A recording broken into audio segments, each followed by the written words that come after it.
أعوذ بالله من الشيطان الرجيم قال رب اشرح لي صدري ويسر لي أمري واحلل عقدة من লিসানি ইয়াফকাহু কওলি।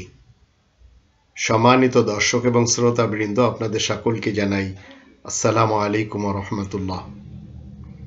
আক্কাজি নামাজ, পন্নী নামাজ এবং রাশাদ খলিফার নামাজ কি কোরআন এবং মসজিদুল হারামের দৃষ্টিতে সঠিক নামাজ?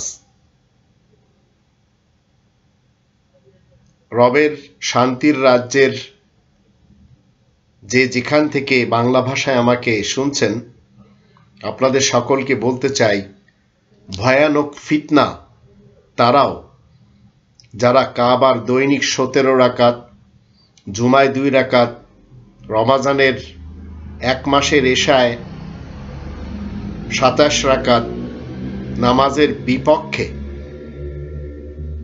জাকির নায়েকের মতো, সালাফি শায়েখদের মতো এবং তথাকথিত কোরআনিস্ট যারা রয়েছে, এদের পক্ষ হতে কোরআন বিরোধী প্রোপাগান্ডা ছড়াচ্ছেন।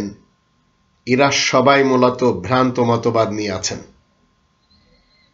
এমনকি রাশাদ খলিফার ভক্তরাও, বায়াজিদ খান পন্নীর ভক্তরাও, আক্কাজ বিন আব্দুর রশিদ সাহেবের ভক্তরাও। আবার অনেকে বলছেন রোজা মোট 10টি, এরাও পথভ্রষ্টতার মধ্যে রয়েছে। মনে রাখবেন,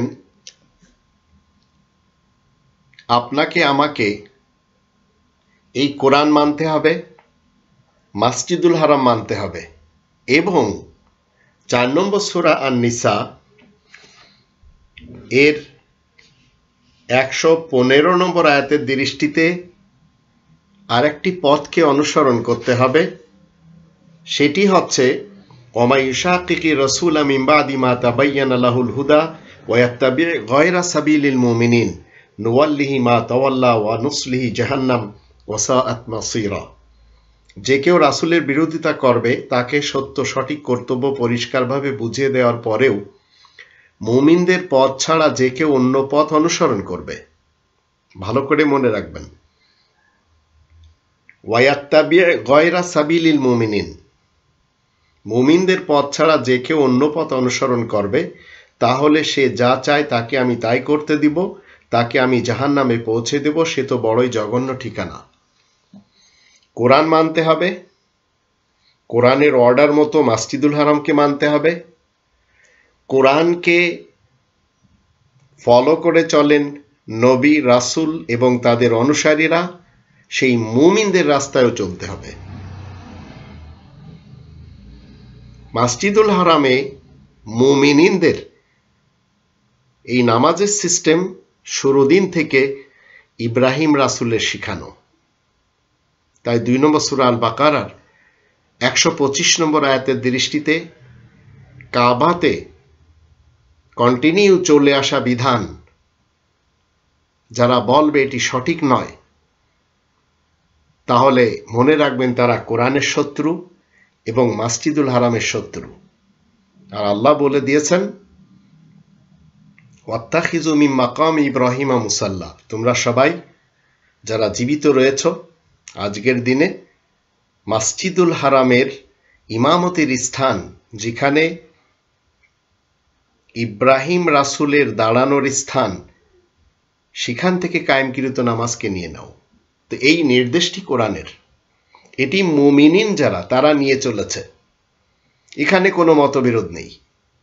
কারণ এই ঘরটিও 3 নম্বর সূরা আল ইমরানের 96 নম্বর আয়াত মতে এটি হিদায়াতের মার্কাজ জাহানবাসীদের জন্য, ওয়া হুদাল লিল আলামিন। তবেই তো আমরা দেখতে পাচ্ছি মসজিদুল হারামের শত্রু যারা 2 নম্বর সূরা আল বাকারার 125 নম্বর আয়াত মতে কাবার দৈনিকের 17 রাকাত, জুমার 2 রাকাত, রমাজান মাসের 1 মাস এশায় 27 রাকাত নামাজ তারা নিতে রাজি না। বিভিন্নভাবে তারা ব্যাখ্যা করে যাচ্ছে।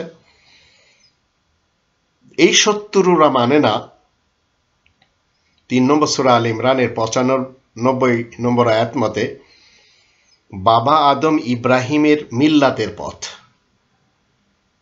আল্লাহ বলছেন কুল সাদাকাল্লাহ, তুমি বলে দাও আল্লাহ সত্য কথাই বলছেন, ফাত্তাবিউ মিল্লাতা ইব্রাহিমা হানিফা ওমা কানা মিনাল মুশরিকিন। তোমরা সবাই মিল্লাতে ইব্রাহিমের হানাফি মাযহাবকে মেনে চলো, আর ইব্রাহিম অংশীবাদী মুশরিকদের অন্তর্ভুক্ত না। তো কোরআনের এই শত্রুরা মানছে না আল্লাহ তাআলার এই নির্দেশ, কোরআনের এই নির্দেশ, এবং এদের থেকে আপনাকে আমাকে কি করতে হবে? মসজিদুল হারামকে পাক করতে হবে। ওয়াতাহির বাইতিয়া লিত্তাইফিন ওয়াল আকিফিন ওয়ার রুকআই সুজুদ।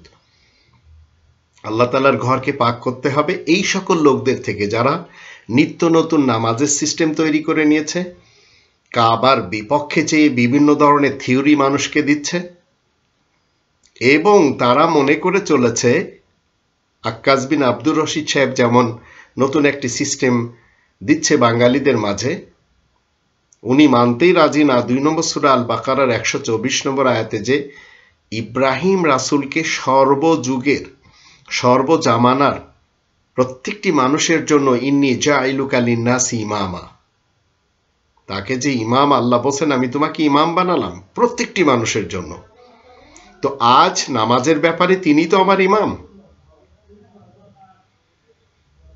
তো 2 নম্বর সূরা আল বাকারার 125 নম্বর আয়াত বলছে কাবাতে ইমামতের স্থানে তিনি যেভাবে নামাজ পড়িয়ে মুমিনিনদেরকে ট্রেনিং দিয়ে গেছেন, সকল নবী রাসূলদেরকে দিয়ে গেছেন, এই কোরআনের 60 নম্বর সূরা আল মুমতাহিনার 4 নম্বর আয়াতের দৃষ্টিতে সেই সালাতকে, সেই নামাজকে, সেই সিস্টেমকে আপনাকে আমাকে নিতে হবে। তো 5 ওয়াক্তের নামাজ, সেখানে রুকু, সিজদা, কায়দা, কিয়াম রয়েছে। আক্কাস বিন আব্দুর রশিদ সাহেব কি করছেন? ঢাকা থেকে বসে মসজিদুল হারামের রুকু নিচ্ছেন, সিজদা নিচ্ছেন, কায়দা নিচ্ছেন, কিয়াম নিচ্ছেন। বাকিগুলি উনি উনার মতো করে সাজিয়ে নিচ্ছেন, যেটি মসজিদুল হারামের বিপরীত। তো কোরআনের এই শত্রুরা তারা 5 নম্বর সূরা আল মাইদার 58 নম্বর আয়াত মতে কাবাতে দেওয়া বাবা আদম ইব্রাহিমের আজান এবং ইকামাত সেটিও মানতে রাজি না। ওয়াইদা নাদাইতুম ইলা সালাতি তাখাযুহা হুজুওয়া ওয়া লাইবা, সেখানে নিদা দেওয়া হয় সালাতের জন্য, আজান, তাকবীর। তো কোরআনের এই শত্রুরা মানছে না 2 নম্বর সূরা আল বাকারার 149-150 আয়াত মতে কাবাকে যে আল্লাহ ডিরেকশন এবং মার্কাজ বানিয়ে দিয়েছেন, যেটি আল্লাহ তাআলার পক্ষ থেকে মহাসত্য এবং মানুষের সাথে যেন তোমাদের তর্কের কোনো অবকাশ না থাকে, সেটিও মানতে রাজি না। ওয়া ইন্নাহু লাল হাক্কু মির রাব্বিক। আবার কাবার শত্রুরা কোরআনের 21 নম্বর সূরা আল আম্বিয়া 73 নম্বর আয়াত মতে সকল নবী রাসূলদের কায়েম করা রেগুলারের 27 রাকাতের এই নামাজ, জুমার সময় 2 রাকাত, তারাবির সময় 27 রাকাত, এই নামাজের প্র্যাকটিস মানতে রাজি না। এখন যারা মনে করছেন যে আল্লাহ তাআলার ঘরের সিস্টেম পরিবর্তন হয়ে গেছে, তো তারা মানে না এই কোরআনের 35 নম্বর সূরা ফাতিরের 43 নম্বর আয়াত। আল্লাহ বলেন ওয়ালান তাজিদ লি সুন্নাতিল্লাহি তাবদিলা, আল্লাহর সুন্নাত তাবদিল হয় না, পরিবর্তন হয় না।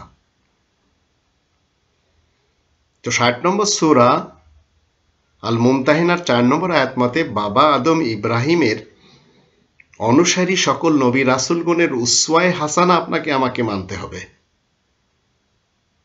তো এখন কোরআনের এবং মসজিদুল হারামের শত্রুরা নামাজকে বাদ দিয়ে স্লোগান দিচ্ছে কাবার নামাজ পরিবর্তন হয়েছে, রোজার ইফতারির সময় সেখানে পরিবর্তন করা হয়েছে। আবার অনেকে বলছেন রোজা মোট 10টি, তাই তারা মসজিদুল হারামের আমলগুলিকে নাকচ করার জন্য নিজেদেরকে ধন্য বলে গর্ব করে যাচ্ছে এবং ধন্য বলে মনে করছে যে তারা যে সিস্টেমটি দিচ্ছে সেটি তাদের দৃষ্টিতে ঠিকই সুন্দর সিস্টেম, কিন্তু কোরআনের দৃষ্টিতে সেটি দোজকি সিস্টেম। কোরআনের দাবিদার যারা, যারা নিজেদেরকে বলছে আমরা কোরআনিস্ট, তো অতীতকাল থেকে অ্যান্টি কোরআনিস্ট যারা, তারাও এই দাবি করেই আসছে। হানাফি, শাফি, মালিকি, হাম্বলি আর আজকের কোরআনিস্ট যাদেরকে আমরা মনে করে চলেছি, এরা মূলত কোরআন এবং কাবা শত্রু। 2 নম্বর সূরা আল বাকারার 125 নম্বর আয়াতের বিপক্ষে স্ট্যান্ড নিয়েছে বায়াজিদ খান পন্নী শেখ। তো স্বাধীন বাংলাদেশে হিজবুত তাওহীদ যেমন কাবার বিরুদ্ধে দেশের মূর্খ জনতাদেরকে দাঁড় করাচ্ছে, তদ্রূপ কোরআনের দাবিদার কোরআনিস্ট যারা, তারাও নতুন নামাজের সিস্টেম দিয়ে বলতে চাচ্ছে কাবার সিস্টেমে ভুল রয়েছে। এটি তারা দেখতেই রাজি না যে তাদের এই নিজস্ব সিস্টেমটি কোরআনের এবং কাবার বিপরীত। আবার এক শ্রেণীর লোক রয়েছে পাকিস্তানে, এরা পরভেজি মতবাদকে প্রাধান্য দেয়। তো এদের গার্বেজি মতবাদের ভিতরে ঢুকে আছে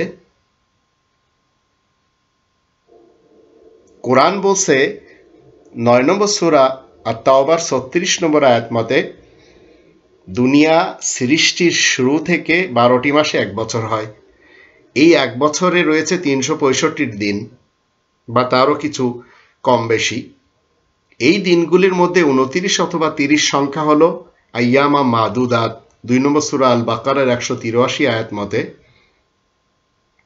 কিন্তু তারা বলছে সিয়াম 10টি পালন করলেই চলে। আর নামাজের ব্যাপারে বলছে তাদের মন গড়া নিয়ম নীতিতে 2 রাকাত নামাজ পড়লেই চলে। কোরআনে কোথাও অর্ডার নেই 2 রাকাত নামাজ পড়ার ব্যাপারে। আর 4 নম্বর সূরা আন-নিসার 102 নম্বর আয়াতে যে নামাজের কথা বলা হচ্ছে, সেটি আপনার জীবনে কখনো ঘটতেও পারে, নাও পারে। একটি কন্ডিশনের নামাজ সেটি। ঠিক যেমন 2 নম্বর সূরা আল বাকারার 238, 239 এই দুটি আয়াতে বলা হচ্ছে, আপনার যদি আশঙ্কা হয় তাহলে আপনি চলমান অবস্থায় অথবা সওয়ারির উপরে বসে নামাজ পড়ে নিতে পারেন। তো এটি কন্ডিশন দেওয়া হয়েছে, ফাইন খিফতুম ফারিজালান আও রুকবানান। ঠিক এইভাবে 4 নম্বর সূরা আন-নিসার 102 নম্বর আয়াতেও বলা হচ্ছে, যদি জীবনে এই ধরনের কোনো সময় এসে যায় তখন নামাজের সিস্টেমটি এরকম। আবার একাকী নামাজের ব্যাপারে 17 নম্বর সূরা বানী ইসরাইলের 110 নম্বর আয়াতে বলা হচ্ছে, ওয়ালা তাজহার বিসলাতিকা, তোমার একাকী নামাজ কেমন হতে হবে সেটি খুব বেশি উঁচু গলায় না, আবার খুব বেশি নিচু স্বরেও না, মাঝামাঝি স্বরে। তো ঠিক এইভাবে 2 নম্বর সূরা আল বাকারার 184 আয়াতে বলা হচ্ছে 365 দিনের যে বছর বা তার কিছু কমবেশ, সেখানের মধ্য থেকে আইয়ামা মাদুদাত নির্দিষ্ট কয়েকটি দিন, 29 অথবা 30টি দিনের রোজা আপনাকে পালন করতে হবে। 10টি রোজা রাখলে হবে না। আর 2 নম্বর সূরা আল বাকারার 187 আয়াত মতে এতেকাফ রোজা ভঙ্গের কারণ এবং রাতের দিক পর্যন্ত সিয়াম পূর্ণ করতে আল্লাহ বলেছেন। তার প্র্যাকটিস আমরা মসজিদুল হারামে দেখতে পাচ্ছি, কারণ 3 নম্বর সূরা আল ইমরানের 96 আয়াতের মধ্যে আল্লাহ বলছেন মসজিদুল হারামের ব্যাপারে, হুদাল লিল আলামিন, জাহানবাসীদেরকে গাইড করে। রোজার ব্যাপারে আবার আল্লাহ বলছেন 2 নম্বর সূরা আল বাকারার 184 আয়াত মতে, গণনাকৃত সময় এটি ওই সকল লোকেরা যদি ভ্রমণে কেউ থাকে অথবা পীড়িত অবস্থায় থাকে, তাহলে এই রোজা তারা কি করবে, পরবর্তী দিনে একটির পরিবর্তে একটি পালন করে নেবে। তো রোজা আসল 29 অথবা 30টি দিন, আর এটি 1 মাস। 2 নম্বর সূরা আল বাকারার 185 আয়াত থেকে আমরা জানতে পারি, ফামান শাহিদা মিনকুমুশ শাহরা ফালিয়াসুমহু, তোমাদের মধ্য থেকে যে এই একটি মাস পাবে সে একটি মাসের রোজা রাখবে। তো যারা 2 নম্বর সূরা আল বাকারার 197 নম্বর আয়াত মতে 12 মাসের মধ্যে 4 মাস বুঝতে সক্ষম, তাদের জন্য 2 নম্বর সূরা আল বাকারার 184 আয়াতে রোজার ব্যাপারে 29 অথবা 30 দিনও বোঝা সম্ভব। তো যে সকল কোরআনিস্টরা বুখারীর গার্বেজি মতবাদের বিপক্ষে কাজ করছেন, আমরা মুসলিমরা তাদেরকে ধন্যবাদ জানাই, কিন্তু কাবার ব্যাপারে এবং আয়াতের বিপক্ষে তাদের কোনো কথা আমরা কখনো শুনতে পারবো না, এবং তাদের কোনো আমল গ্রহণযোগ্য নয়। এরপরেও জগতে একজন আস্তিক আর একজন নাস্তিক, একজন কোরআন এবং কাবা মান্যকারী, নবী রাসূলদের অনুসারী মুমিন এবং মুসলিম, এবং এর বিপরীত যারা রয়েছে। 18 নম্বর সূরা আল কাহফের 29 নম্বর আয়াত মতে আল্লাহ সকলকে স্বাধীনতা দিয়েছেন এবং বলে দিয়েছেন, ওয়াকুলিল হাক্কু মির রাব্বিকুম ফামান শাআ ফালিউমিন ওয়ামান শাআ ফালিয়াকফুর। তুমি বলে দাও, এই মহাসত্য তোমাদের রবের নিকট থেকে প্রেরিত, তাই যার ইচ্ছা বিশ্বাস করবে আর যার ইচ্ছা প্রত্যাখ্যান করবে। আমি সীমালঙ্ঘনকারীদের জন্য প্রস্তুত রেখেছি আগুন, যার বেষ্টনী তাদেরকে পরিবেষ্টন করে থাকবে। তারা পানীয় চাইলে তাদেরকে দেয়া হবে গলিত ধাতুর ন্যায় পানীয়, যা তাদের মুখমণ্ডল বিদগ্ধ করবে। কত নিকৃষ্ট পানীয়, এবং আগুন কত নিকৃষ্ট আশ্রয়। তো 2 নম্বর সূরা আল বাকারার 26 নম্বর আয়াতকে সামনে রেখে আল্লাহ আমাদের সবাইকে চলার এবং বুঝার তৌফিক দান করুন। ওমা আলাইনা ইল্লাল বালাগুল মুবিন।